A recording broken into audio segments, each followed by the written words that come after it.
दोस्तों नमस्कार, मैं दिनेश कुमार गिरी उत्तर अम्बेडकर नगर से बिलोंग करता हूँ और इस आरसीएम बिजनेस में सीखते हुए 10 माह हो गया और आनंद बहुत आ रहा है। अब हम आपको बताना चाहते हैं कि मार्केटिंग प्लान जो है वो है क्या चीज, मार्केटिंग प्लान क्या है और एक मार्केटिंग प्लान जो हमारा है वो कैसे है, हम आपको इसकी थोड़ा झलक देना चाहता हूं। जैसे आप अनुभव करके देखें,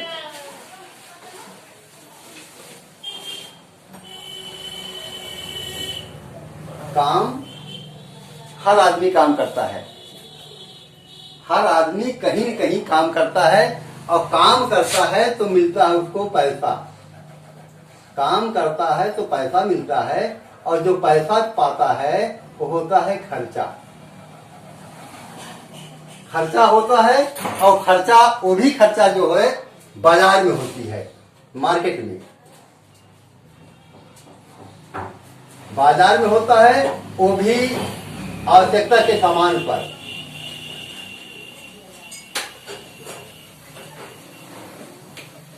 आवश्यकता के सामान पर,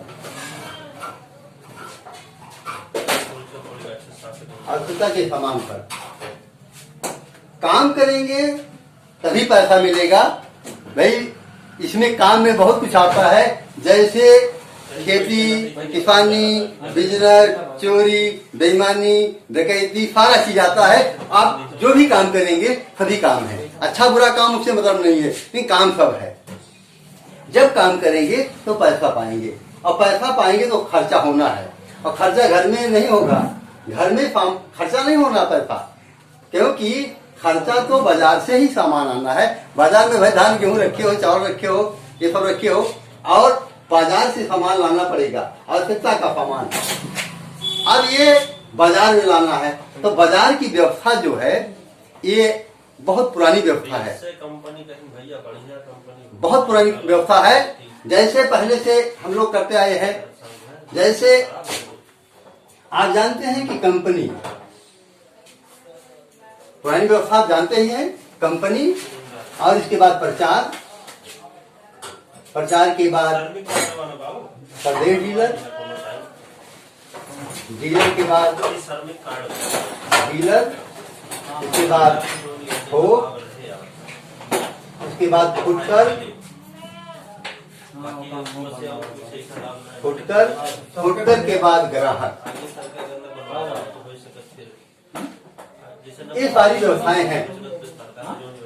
आज हमें आपको यहीं पर ध्यान देना, इतने देखना है कि कंपनी कोई सामान बनाती है, कंपनी बनाती है अगर सामान 50 रुपए का तो यहाँ पर ग्राहक को 100 रुपए मिलता है।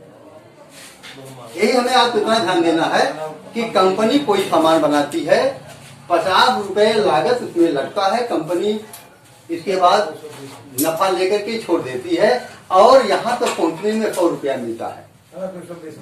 50 का सामान 100 रुपए मिलता है और अब देखिए कि 50 ही रुपए, 100 रुपए आपने खर्च किया, 50 रुपया ही मिला। अब यहाँ पर ध्यान देना है कि ये 50 रुपया गया कहाँ। पैसा तो आपने 100 दिया, रुपया आपने 100 दिया, लेकिन मिला सामान 50 का। ये 50 गया कहाँ, 50 आपको देखना है गया कहाँ। देखिए प्रचार में लग गया, इसके बाद प्रदेश डीलर के पास गया, वो भी कुछ लिया, इसके बाद डीलर के पास गया, उसके बाद ग्राहक के पास आया। अब ये व्यवस्था जो है ये पुरानी व्यवस्था है, परंपरा व्यवस्था, परंपरागत व्यवस्था है। इस व्यवस्था में केवल ये लोग, 5 ही लोग, मैंने ग्राहक को छोड़ करके 6 ही लोग, 6 लोग कमाते हैं पैसा, और जबकि मेन ग्राहक है, मेन ग्राहक और कंपनी, यही 2 लोग मेन हैं। बकिया ये मजा मार रहे हैं ये लोग। इसलिए कुछ विद्वानों ने, कुछ सोच वाले, अच्छी सोच वाले ने दिमाग में आया कि ये तो ठीक नहीं, अगर इस तरह से व्यवस्था हो जाए कि डायरेक्ट कर दिया जाए व्यवस्था तो ज्यादा अच्छा होगा। कुछ लोगों ने बनाया, सोचा और इस पर काम चालू किया, इसको कर दिया है DSM, direct selling method. Direct selling method का मतलब होता है कि सीधी वितरण प्रणाली व्यवस्था, सीधी व्यवस्था। कंपनी, यहाँ पर सिस्टम वही है, यहाँ पर कंपनी और इसके बाद सीधा डिस्ट्रीब्यूटर, डायरेक्ट सेलर। अब इस व्यवस्था में क्या है, डायरेक्ट व्यवस्था में क्या है, इसमें सामान कंपनी बनाती है और डायरेक्ट सेलर तक पहुंचाने के लिए बीच में उसने एक सिस्टम बनाया है जिसको कहते हैं पीयूसी।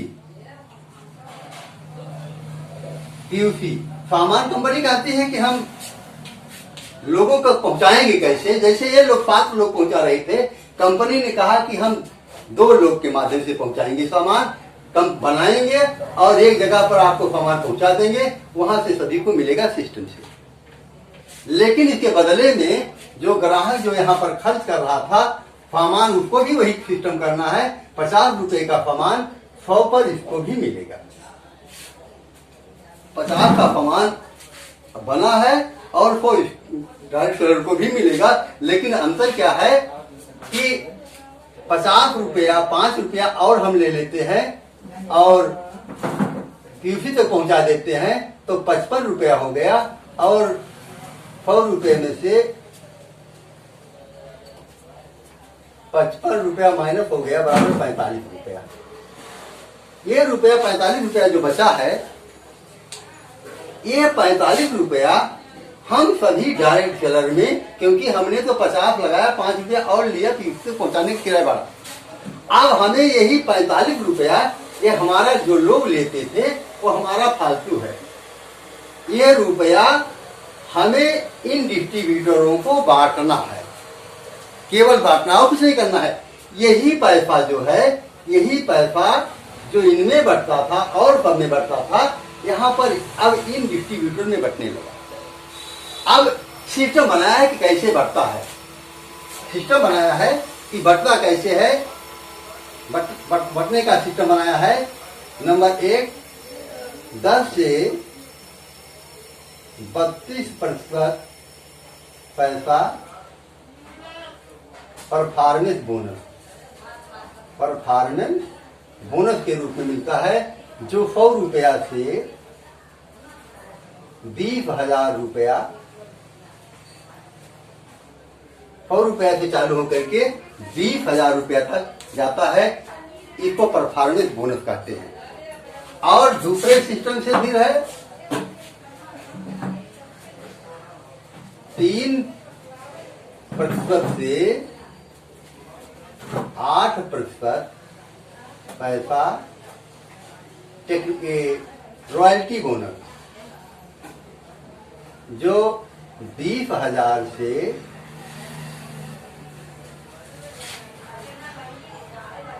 45,000 तक, 20,000 से 45,000 तक मिलता है। और तीसरा जो है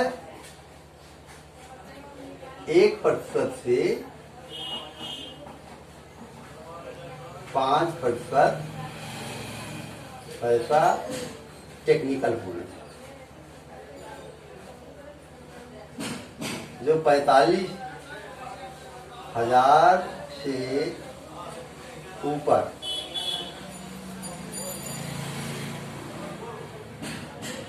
अब ये सिस्टम आपको देखने में लगता होगा कि बहुत ही ज्यादा पैसा लग रहा होगा कि 100 रुपया तो चलाऊं है, क्योंकि हमारी आपकी सोच बन गई इतनी है कि जब 1,000, 2,000, 4,000, 2,000, 4,000 रुपए में हम लोग नौकरी कर रहे हैं, प्राइवेट विद्यालय मारे फिरे हुए हैं और सभी लोग उसमें लाइन लगी हुई बहुत खूब है, क्योंकि उनकी सोच इतनी बन गई है, इतनी कमजोर बन चुकी है कि उनको अगर कहा जाए कि 20,000 रुपया मिलना है लेकिन लगेगा कम से कम 2 लाख रुपया घूस, तो अभी देखिए लाइन लग जाएगी। उनके दिमाग में है कि खाने से इतना पैसा आ सकता, उनके दिमाग में हल ही नहीं रहा है, क्योंकि उनके दिमाग में ये सोच आ ही नहीं रही है, क्योंकि उन्होंने कभी देखा ही नहीं है सिस्टम। अब ये पैसा देखने में कुछ नहीं लगता, लेकिन 10 से 32% पैसा इस सिस्टम के आधार से मिलेगा और टाइम नहीं लगेगा, बशर्ते कि आपको देखना है कि टिकना तो पड़ेगा कोई काम करने के लिए। जैसे हम आप किसी विद्यालय में जाते हैं, बताओ 5 साल से लेकर बच्चा पढ़ना चालू करता है, 20, 22, 25 साल तक पढ़ता है, खर्चा ही करता है। इसके बाद दुनिया भर का टेक्निकल, दुनिया भर का MBA है, फलाना है, ढकाना कर लेंगे, 10-20 लाख रुपया खर्च कर देते हैं। लेकिन वो जा रहे हैं दिल्ली बंबई, तो उनको कोई रख रहा है, कोई अंगूठा टेक मालिक उठता है, कोई ये नहीं पढ़ा लिखा है, अंगूठा टेक मालिक है, उसने पैसा लगाया है और इनको नाप रहा है, इनकी डिग्री को देख रहा है, पैसा इन्होंने लगाया, पढ़ने में खर्चा इन्होंने किया, इनको खरीद रहा है, 15,000 दे रहा है, 20,000 दे रहा है, इनकी औकात देख रहा है। क्योंकि वो जानता है कि हिंदुस्तान है, हिंदुस्तान में जब जहां पर कोई 15,000 दे रहा है, 20,000 दे रहा है, कोई आकर कह रहा है भैया हमें 15,000 दे दिए, हम 10,000 दे दिए, हम काम करेंगे, तो कौन मालिक इतना चूतिया है कि क्या नाम है कि 20,000 खर्च करेगा जब 15,000 10,000 मिल जा रहा है। कोई इतनी महामारी फैली हुई है, लेकिन फिर भी उनके दिमाग में नहीं है कि इसे पैसा आ सकता है। सोचना आपको है, करना है आपको, क्योंकि ये जीवन आपको मिला है, आगे बढ़ना है, ये आपको बढ़ना है, क्योंकि बताने वाले बहुत सारे लोग मिलेंगे। अगर आपको जिंदगी में आगे बढ़ना है तो इस सिस्टम में आइए, इस सिस्टम में आइए। थोड़ा एक स्टेप और बढ़ाते हैं कि पैसा कैसे मिलता है, थोड़ा देख लीजिए कि पैसा मिलता कैसे। ये बिजनेस वैल्यू पर मिलता है पैसा। और जैसे 100 रुपया से जब चालू करेंगे आप और 4,999 रुपया हो जाएगा तो आपको 10%, क्योंकि जब आप बिजनेस वैल्यू 100 रुपया चालू करेंगे, 100 रुपया का 100 बिजनेस वैल्यू हो जाएगा तो आपको 10 रुपया आपका बना। लेकिन अब यहीं पर है कि आपका जैसे शेल्फ का चाहे डाउन का चाहे जहां का भी होगा, अब ये बढ़ करके जैसे 5,000 पूरा होगा, 5,000 होगा तो यहां पर आपको 12% मिलेगा। और ये 10,000 हो जाएगा, 10,000 हो जाएगा तो यहां पर 14% हो जाएगा। और 20,000 हो जाएगा तो ये हो जाएगा 16.5%। और 40,000 हो जाएगा तो हो जाएगा 19%। इस तरह से आपको 32% तक जाना है। देख लीजिए, थोड़ा और आगे बढ़ लीजिए, क्योंकि 40,000 के बाद 70,000 हो जाता है तो आपको मिलेगा 21.5%। और 1,15,000 पर 1,15,000 पर आपको मिलेगा 24%। और 2,60,000 पर 2,60,000 पर हो जाएगा 26.5%। 1,70,000 जाएगा बाबा। 1,00,000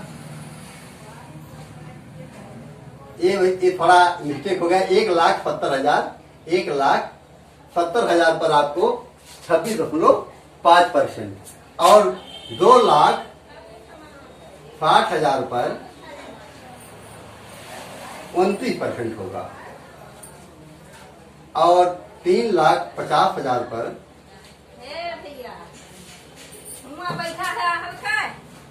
32%। ये पैसा आपको 32% पैसा मिलेगा। ये सिस्टम आपको बता रहा है, इस सिस्टम के माध्यम से मिलेगा, क्योंकि 32% पैसा ये जो आप खरीदारी करेंगे ये बिजनेस वैल्यू, इस बिजनेस वैल्यू पर आपको 32% पैसा तक मिलेगा।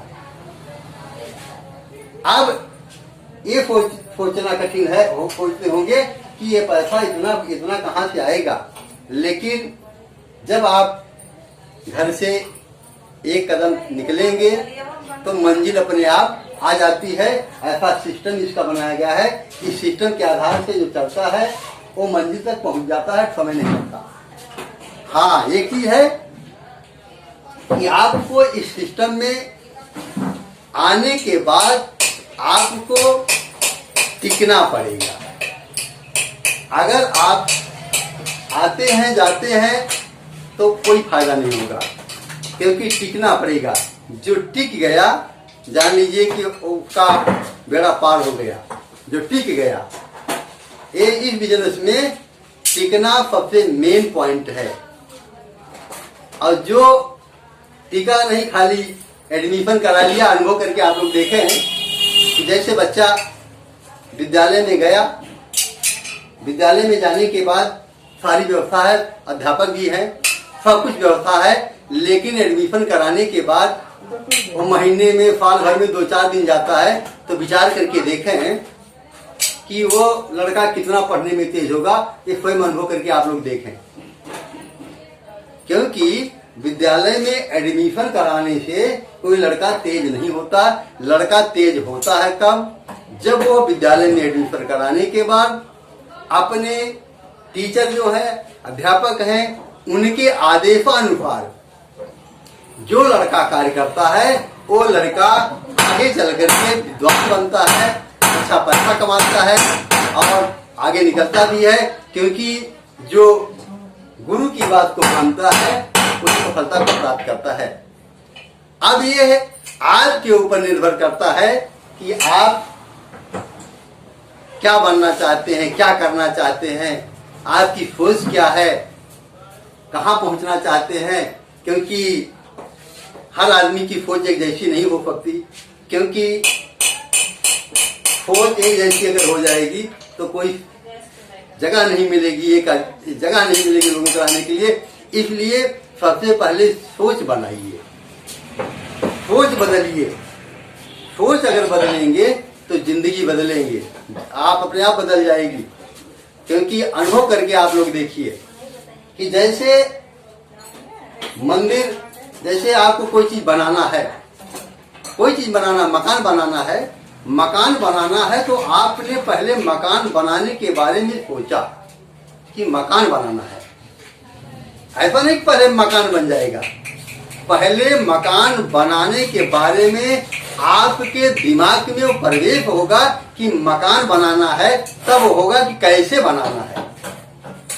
अब उसको आपको कागज पर बनाना पड़ेगा कि यह दरवाजा यहाँ होगा, इतना लंबा, इतना चौड़ा, पूरा सिस्टम, उसको नक्शा कहते हैं। नक्शा आपको बनाना पड़ेगा। नक्शा जब आप बना लेंगे, उस नक्शे के आधार से तब आपको कितना लंबा चौड़ा, कितना ईंटा लगेगा, कितना सरिया लगेगी, कितना सीमेंट लगेगा, कितनी मजदूरी लगेगी, क्या क्या कहाँ कहाँ पर है, कैसे है, जंगला है, खिड़की है, पूरा। और जो ऐसे सीधा जोड़वा देता है, ईंटा गिर गया, वो गिर गया, मनैया गए, कहे कोई जा रहा, कोई 15 फुट के बजाय 20 फुट कर दिया, कोई आया कि नहीं ये गड़बड़ हो गया, और चौड़ा कीजिए, तो और चौड़ा कर दिया, तो मकान अच्छा नहीं लगता। क्योंकि जितना लंबा चौड़ा करना है वो कागज पर काट पीट करके उसको लंबा चौड़ा कर लीजिए। देख लीजिए कि कहाँ पर कमी रह गई है, उसको पूरा कर लीजिए। अब पता चला कि जब मकान बनाने लगेंगे तो बहुत लोग आएंगे, कहें कि इधर होनी चाहिए द्वार, इधर होना चाहिए, इतना चौड़ा होना चाहिए। ये बताने वाले बहुत आपको मिलेंगे। उसी तरह से इस बिजनेस में भी है। जब आप इसमें लग जाएंगे तो आपको वो क्या नाम है जिनको कहते हैं, कुछ लोग ऐसे हैं जो मुफ्तलाल जो है, मुफ्तलाल जिनको कहते हैं, वो आपको फ्री में फला देंगे। उनके पास कुछ नहीं है, केवल वो बैठे हैं, फला देंगे आपको कि भैया ये काम ऐसे होना चाहिए, इस रंग का होना चाहिए। जो आप करेंगे उसका उल्टे बताएंगे। करना उनको कुछ नहीं है, उनको फला राय का, मुफ्त राय जो है, मुफ्त में आपको राय देंगे, फ्री में राय देंगे। कर कुछ नहीं पाएंगे जिंदगी में, वही बताएंगे। अब उनके हिसाब से आप चलेंगे तो आप सही मार्ग पर चल नहीं पाएंगे, न सही घर बना पाएंगे। आपको वो बढ़िया बता सकता है जिसने जितना बढ़िया घर बनाया हो, जितने जितना सुंदर बनाया हो, उतना सुंदर नक्शा वो आपको बता सकता है। अब आपको सोचना है कि राय किससे लेंगे, मुफ्त राय से लेंगे कि जो इंजीनियर है, घर का माहिर है, जो नक्शा बनाता है, उससे लेंगे। आप लोग विचार करके देखिए, पैसा सब लोग कमाना चाहते हैं। आप जाइए किसी जूते वाले के पास, वो आपको बताएगा कि कितना पैसा कमाया जाता है, कैसे कमाया जाता है। आप उसके पास जाइए तो वो बताएगा कि ये जूता कितने का है, कैसे, उसके बारे में बता देगा। डॉक्टर के पास जाएंगे, वो मरीज के बारे में बताएगा इंजीनियर के बारे में पास जाएंगे तो मकान के बारे में बताया कैसे बनाना है, पूरा कितना मटेरियल पूरा फिट में लगेगा। लेकिन जिसने जिंदगी में पैसा नहीं कमाया है वो बताएगा हो ही नहीं सकता ये सब काम, ये बहुत कठिन है, ये हो नहीं सकता, कतई नहीं हो सकता, पाप हो जाइएगा मिलिएगा। लेकिन जिसने पैसा कमाया है वो आपको रास्ता बताएगा, इस रास्ते पर चलिए आपको मिलेगा। अब आपको सोचना है कि सलाह किससे लेते हैं, ये आपके ऊपर डिपेंड करता है, क्योंकि आपका माइंड किस पर अफेक्ट करता है, किस पर विश्वास करता है, ये आपको सोचना है। अगर आपको जीवन में सब कुछ नहीं बहुत कुछ हासिल करना, सब कुछ तो हासिल किसी का नहीं हुआ, लेकिन बहुत कुछ हासिल हो सकता है। बहुत कुछ हासिल करना चाहते हैं, अपने सपने को पूरा करना चाहते हैं, अपने सपना आपने जो सोचा है, आपने देखा है, वो सपना जितना ही बड़ा होगा उतना बड़ा आपका काम होगा। बशर्ते कि सपना बड़ा देखने के साथ साथ आपको चलना होगा, लेकिन सपना होने के बाद नहीं होना चाहिए, सपना जागते हुए देखना चाहिए। जो सपना होने के बाद देखते हैं वो सपना अपना नहीं हो सकता, क्योंकि सोते समय सपना वो अपना नहीं है, ऊपर विचार आपका नहीं है। लेकिन आप जो सपना जाग करके देखेंगे वो सपने पर पूरा अधिकार है, आप उसको प्राप्त कर सकते हैं। हमारे ग्रेट लीडर, सभी ग्रेट लीडर बताते हैं कि सपने को प्राप्त किया जा सकता है, सपने को साकार किया जा सकता है। उसके लिए वो तरीका बताएंगे किस तरीके से सपने को साकार करना है। अगर आपको अपने सपने को साकार करना है तो उनसे मिलिए और सिस्टम से काम कीजिए और अपने सपने को साकार कीजिए। और ज्यादा न कह करके अपनी बाड़ी को विश्राम देंगे।